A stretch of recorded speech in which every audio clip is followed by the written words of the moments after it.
लेकिन वक्त बीत गया। 8 दिनों के दरमियान ऐसा कुछ क्या हुआ कि मांडवी हिडमा का लोकेशन मिला और ऐसा लोकेशन फिक्स हुआ कि मांडवी हिडमा के इस पूरे काले अध्याय का पूरा चैप्टर ही क्लोज हो गया। अब आपको हम ले चलते हैं मध्य प्रदेश में इसको लेकर सियासत कैसे बेशर्म हो गई। नक्सली कमांडर का किंग मांडवी हिडमा का अंत हो गया। वो मांडवी हिडमा जिसने 300 से ज़्यादा जवानों को अपनी गोलियों से भून दिया, वो मांडवी हिडमा जिसके दहशत से पूरा देश कांपता था। शायद बॉर्डर के दुश्मनों से उतना नहीं कांपता था जितना मांडवी हिडमा के नाम से कांपता था, जिसका नाम सुनकर सुरक्षा एजेंसियां सतर्क हो जाया करती थीं, जिसका नाम सुनकर सुरक्षा में खड़े जवानों के पसीने छूट जाया करते थे। वो मांडवी हिडमा का 18 नवंबर को हमारे देश की सुरक्षा एजेंसियों ने एनकाउंटर कर दिया। सिर्फ उसी का नहीं, उसके सुरक्षा गार्ड सहित उसकी पत्नी, जिनका नाम मडकम राजे उर्फ रज्जाक। नक्सली विंग कमांडर मांडवी हिडमा की पत्नी मडकम राजे भी उसी के साथ इस नक्सलवाद को बढ़ावा देने के लिए उसके साथ ही रहा करती थी। उसके साथ उसका एक वफादार सुरक्षा गार्ड रहा करता था, जिसे कहा जाता है कि शायद मांडवी हिडमा की तरह ही वो इतना सतर्क था और इतना कुख्यात था कि शायद मांडवी हिडमा के पास पहुंचने से पहले उससे लड़ना होता था। और कैसे हमारे सुरक्षा जवानों ने इस मांडवी हिडमा नाम के नक्सलवाद के इस पूरे साम्राज्य का खात्मा कर दिया और इस पूरे काले साम्राज्य के इतिहास का चैप्टर क्लोज कर दिया। अब वो मन में जो दहशत रहा करती थी नक्सलवाद को लेकर, जिसका विंग कमांडर था मांडवी हिडमा, 18 नवंबर को वो राख का ढेर बन गया और उसके राख के ढेर बनते ही नक्सलवाद का भी खात्मा माना जा रहा है। माना यह जा रहा है कि विंग कमांडर मांडवी हिडमा बाकायदा युवाओं को अपने कैंप में ज्वाइन कराता था और बाकायदा उनकी भर्ती करता था, उनकी ट्रेनिंग देता था, उन्हें उस तरीके से शिक्षा देता था।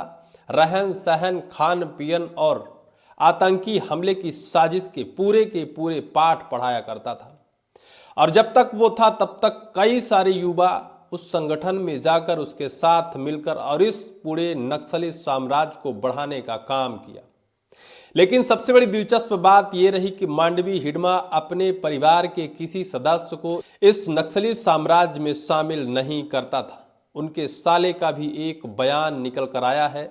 साले ने कहा कि हमारे जीजा का कहना था कि तुम पढ़ो लिखो बढ़ो, आगे बढ़ो, माँ बाप का नाम रोशन करो।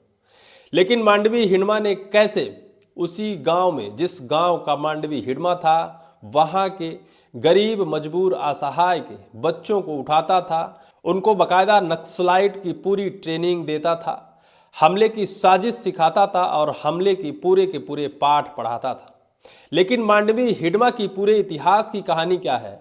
क्योंकि जो राजनीति खड़ी हुई है वो सिर्फ और सिर्फ मांडवी हिडमा के मौत के बाद ही शुरू हुई है। मध्य प्रदेश के पूर्व मुख्यमंत्री दिग्विजय सिंह का कहना है कि मांडवी हिडमा का एनकाउंटर नहीं हुआ है, बाकायदा सोची समझी साजिश है और उसकी हत्या की गई है। मांडवी हिडमा एक आदिवासी था, इस वजह से सरकार ने उसके साथ ऐसा दुर्व्यवहार किया और उसे मौत के घाट उतार दिया। लेकिन वास्तविकता क्या है ये भी हम बताएंगे। मांडवी हिडमा का जन्म 1981 में हुआ। वर्तमान छत्तीसगढ़ और पूर्व का मध्य प्रदेश का सुकमा पूर्ववर्ती गांव, जहां 1981 में जन्मा मांडवी हिडमा 17 साल की उम्र में ही नक्सलवाद बन गया और फिर इतना सोचने समझने और सीखने की क्षमता उसके अंदर, शरीर में इतनी सक्रियता कि नक्सलवाद का विंग कमांडर बन गया और फिर पूरे नक्सली बटालियन का मास्टर माइंड बन गया, फिर पूरे उस बटालियन का राजा बन गया। और मांडवी हिडमा जो था नक्सलवाद का सबसे बड़ा बेताज बादशाह बन गया। मांडवी हिडमा जहां जिस साजिश को करता था वहां उसे अंजाम तक पहुंचाता था। उसके लिए सभी सुरक्षा एजेंसियां धरी की धरी रह जाती थी। सुरक्षा एजेंसियों ने दावा किया है कि जहां मांडवी हिडमा का सुराग लगता था, लोकेशन मिलती थी। सुरक्षा एजेंसी के पहुंचने से पहले ही वो वहां से भाग खड़ा होता था। कई बार उसकी लोकेशन तो ट्रेस हुई, लेकिन मास्टरमाइंड दिमाग उसकी इतनी तेज थी कि कभी वो सुरक्षा कर्मियों के कभी वो हाथ ही नहीं लगा। हाल ही में 11 नवंबर को छत्तीसगढ़ के गृह मंत्री और डिप्टी सीएम बकायदा पूर्ववर्ती गांव पहुंचे थे, जहां मांडवी हिडमा की माता जी से मिलकर बकायदा मांडवी हिडमा को सरेंडर करने की गुजारिश की थी। इसके बाद मांडवी हिडमा की मां ने बकायदा वीडियो जारी कर उससे हथियार रख देने की बात कही थी, सरेंडर कर देने की बात कही थी। लेकिन मांडवी हिडमा अपने आप को सरेंडर नहीं करना चाहता था। मांडवी हिडमा का कहना था कि हम कायर नहीं हैं, हम लड़कर मरेंगे, मार कर मरेंगे, हम भले चाहे एनकाउंटर में मारे जाएंगे, लेकिन कभी हम सरेंडर नहीं करेंगे। उसकी मां ने बकायदा वीडियो जारी कर मांडवी हिडमा को सरेंडर करने की गुजारिश की थी। वहीं उसका जो सुरक्षा गार्ड था, उसकी भी मां ने बकायदा वीडियो जारी कर सरेंडर करने की गुजारिश की थी। लेकिन वक्त बीत गया। 8 दिनों के दरमियान ऐसा कुछ क्या हुआ कि मांडवी हिडमा का लोकेशन मिला, और ऐसा लोकेशन फिक्स हुआ कि मांडवी हिडमा के इस पूरे काले अध्याय का पूरा चैप्टर ही क्लोज हो गया। क्योंकि जो कुछ था मांडवी हिडमा ही था। अगुवाई करता था तो वही करता था, और उसी की अगुवाई में जो कुछ भी किया जाता था तो किया जाता था। कहा जाता है कि 26 नक्सली हमलों का मास्टरमाइंड मांडवी हिडमा था। नक्सलियों के खिलाफ ऑपरेशन में शामिल एक सोर्स ने बताया, उसके बाद ये तय हो गया कि हिडमा के आतंक को खत्म करने का एनकाउंटर ही एक रास्ता है। इन सबके 8 दिन बाद 18 नवंबर को सुबह मांडवी हिडमा को छत्तीसगढ़ आंध्र प्रदेश बॉर्डर पर मारेडू मिल्ली जंगल में एनकाउंटर के दौरान मार गिराया गया। उसकी पत्नी मडकम राजे उर्फ रज्जका और 4 अन्य नक्सलियों को भी ढेर कर दिया गया।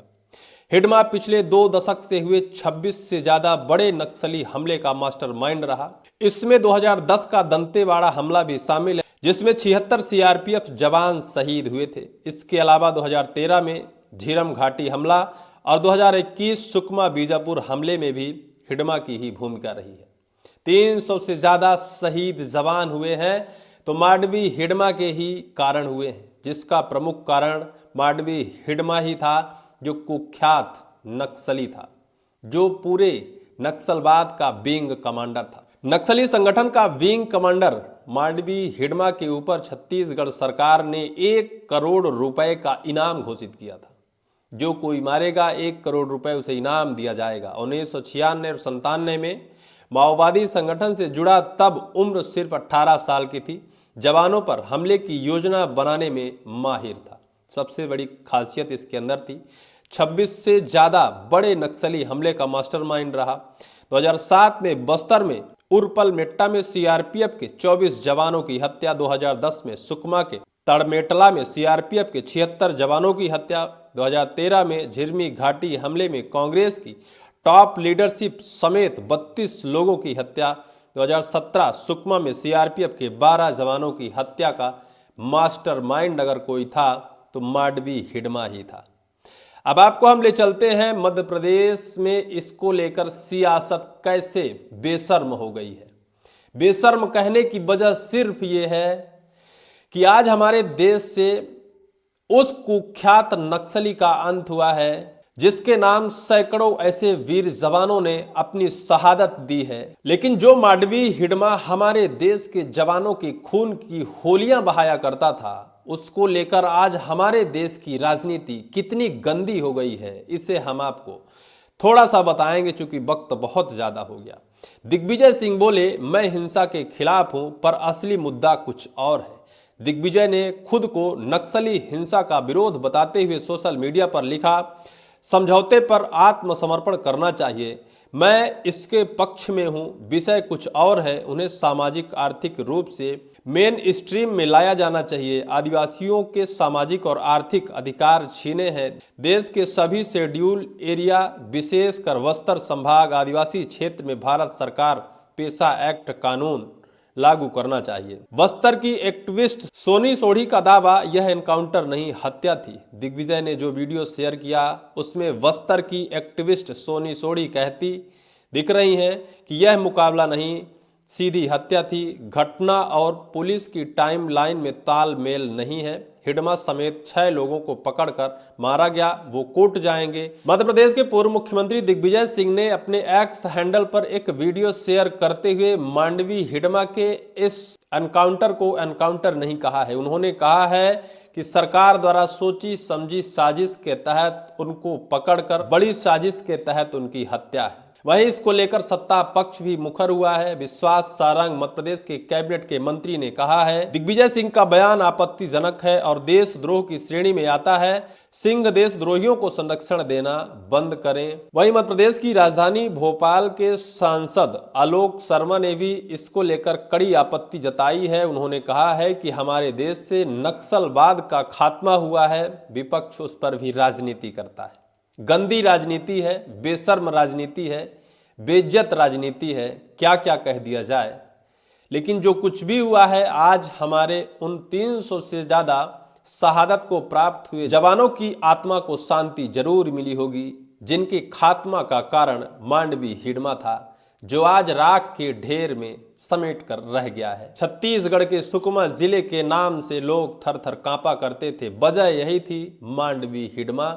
लेकिन अब इसके काले साम्राज्य का काला अध्याय क्लोज हो चुका है। इस पूरी वीडियो को लेकर आपकी क्या राय है, कमेंट सेक्शन पर कमेंट जरूर करिएगा।